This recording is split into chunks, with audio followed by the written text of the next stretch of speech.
but by the appalling silence of the good people. So we have to speak up even if we are not that articulate. I know it takes a lot and tons and tons of courage to voice out our opinion and express ourselves. But courage does not always make the people roar. Sometimes courage is the little voice at the end of the day that says, I will try my best. This courage and humble little voice that we have summoned up, and this with the intention to renew the dreams of our forefathers who struggled with dedication and laid down their lives to free our beloved motherland from the clutches of the British imperialists. It was their dream to build and have a country free from every evil, a country in which its citizens could breathe freely, enjoying their fundamental rights as citizens and human rights as human beings. The prevailing socio-political situation of our country is very, very disheartening. We can say that the situation is very grave. The rights of our fellow countrymen are being encroached upon. The main catalyst in this process is corruption, violation of fundamental rights and human rights, prevalent in every stage of social political life. Rights cannot be protected or promoted without struggling or fighting for the eradication of these evils. Our intention is to contribute our part in this fight against corruption and fight against violations of human rights, so that we could promote the constitutional rights of the citizens of our motherland. Hence, a fortnightly rights time. Dear friends, this is the day of dream come true to me, as I had dreamt this long ago, but everything depends on time and circumstances.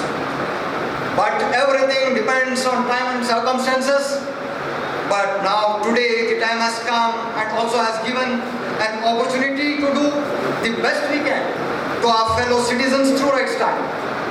With regard to the monthly magazine, in the form of Cheer Times, I would like to say that it is a cheering, educative and informative endeavor, a step towards making our younger generation more proactive. Today, we are glad and immensely glad that the first printed online editions of these two are being launched in our presence by our chief guests and guests of honor. First of all, on my behalf and on behalf of my teams, heartily welcome Honorable Chief Guest, Mr. Lal Ro Khoma Pachau, IPS, DG and IGP, Karnataka State. I am especially thankful to him because we are well aware of his responsibilities. And his tight schedule. But when we approached him,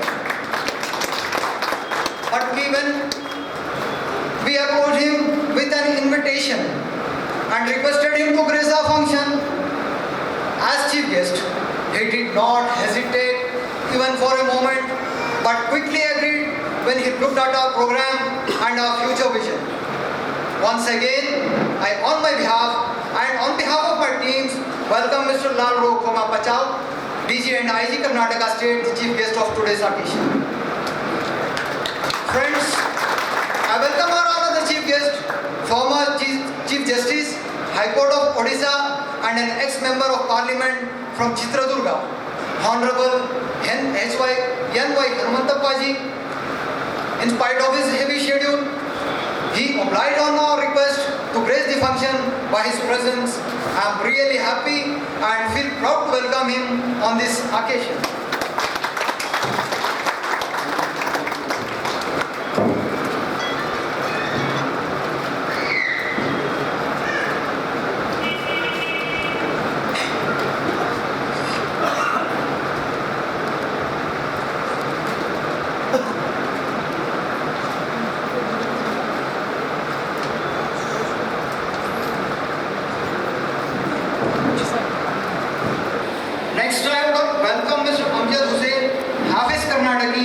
chairman, Urdu Academy. He too has a very, very busy schedule. The time when I called him and requested him, he was on his way to Hyderabad, and over the phone itself, he gave me the confirmation and consent to preside over this function. I'm very much thankful to him, and I welcome him. I feel glad to welcome him on my behalf and on behalf of my teams.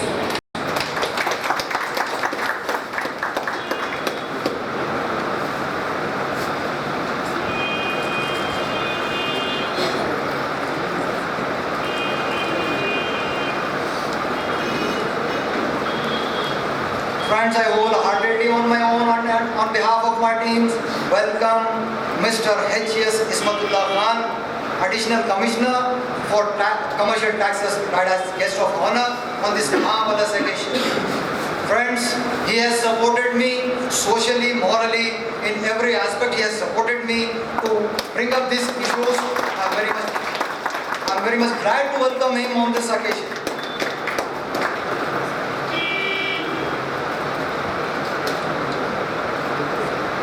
I would also take this opportunity to welcome our young leader and a future leader of tomorrow, Mr. Iqbal Ahmed. He is the youngest CEO of the world. He has the title youngest CEO of the world. I invite him to this occasion and I welcome him wholeheartedly on behalf of myself and my teams.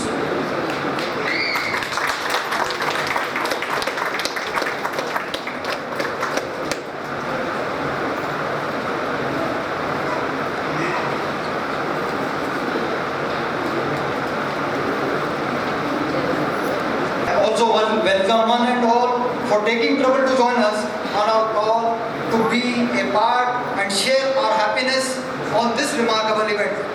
Had not it been their cooperation, today's function would not have been so successful. I heartily welcome you all on this marvelous occasion. And with that, I once again warmly welcome each one of you and wish the Almighty accept our humble efforts and grant us success in all our future endeavor. Thank you.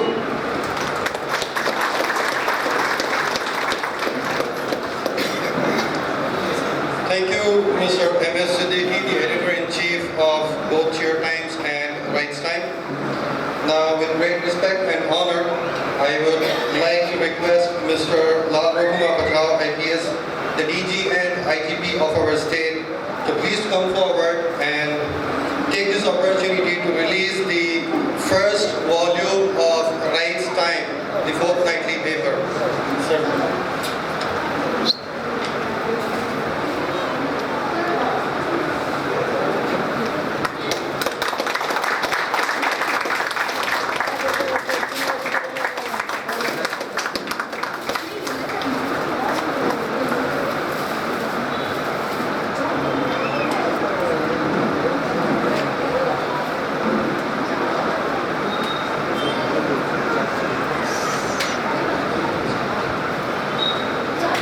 Salim.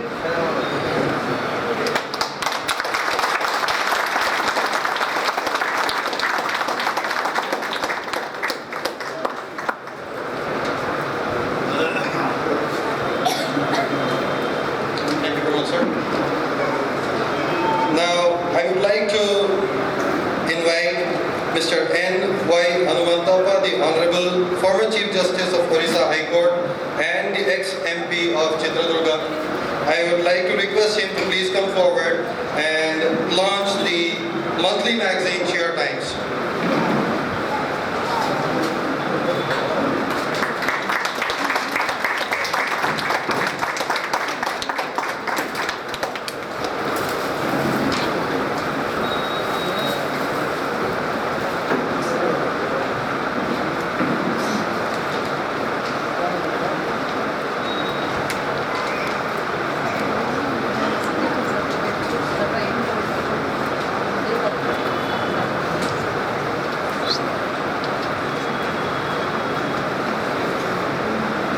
Salim भाई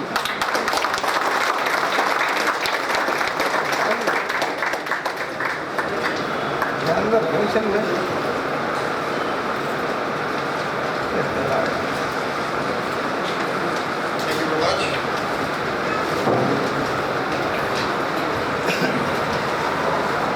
Now I would like to please welcome the chief guest of this auspicious occasion to give us some kind of blessings, wishing us good luck, and also give out some good words on this peaceful occasion. I would request Mr. Lalo Kumar Bakauti to come please now himself.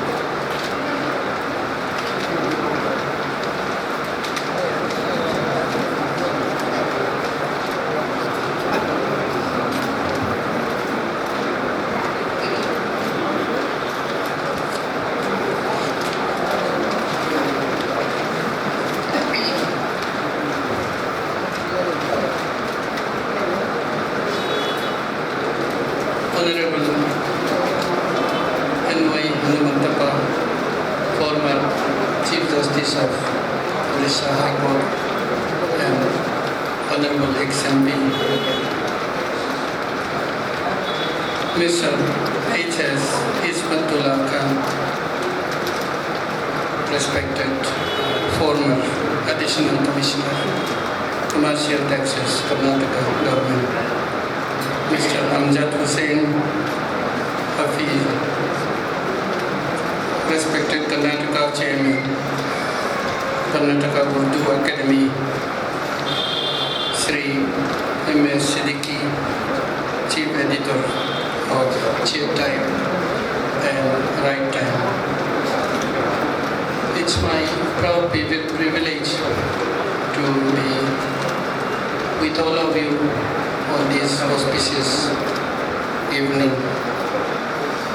A very important occasion of releasing the two magazines, new magazines designed and planned by Mr. Siddiqui and his associates. One is called Right Time, that is a fortnightly. The other one is Chair Time, that is monthly. When he came to invite me for this occasion to release the Right Time fortnightly, he told me that the purpose of having these two fortnightly and weekly, fortnightly and monthly magazines is to dedicate the two for the social cause and for the welfare of all of us, the citizens of Karnataka, as well as the citizens of the nation. The citizens who have peace, love, and in the society there should be law and order and the welfare of everybody. The welfare measures will be taken up by the government.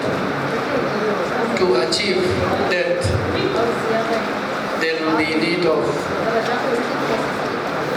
reduction, or at least if it is not elimination, of sources of corruption, corrupt practices in our society. It may be with the governmental organization, it may be with the semi-governmental organization, and it may be in the private sector also, because corruption comes from the mind of a person. It is come from the mind, even not from the heart. It may start with greediness or some other thing which is coming from the heart, that to have something which others are having, to envy, to jealous of somebody else who are having something, and then by hook or by crook or by unscrupulous means or illegal means to have such, to acquire such property, money or whatever it is. So he said that this is apart from touching upon many other aspects and many other issues. Fighting corruption is one of the issues which he is going to project in his fortnightly and monthly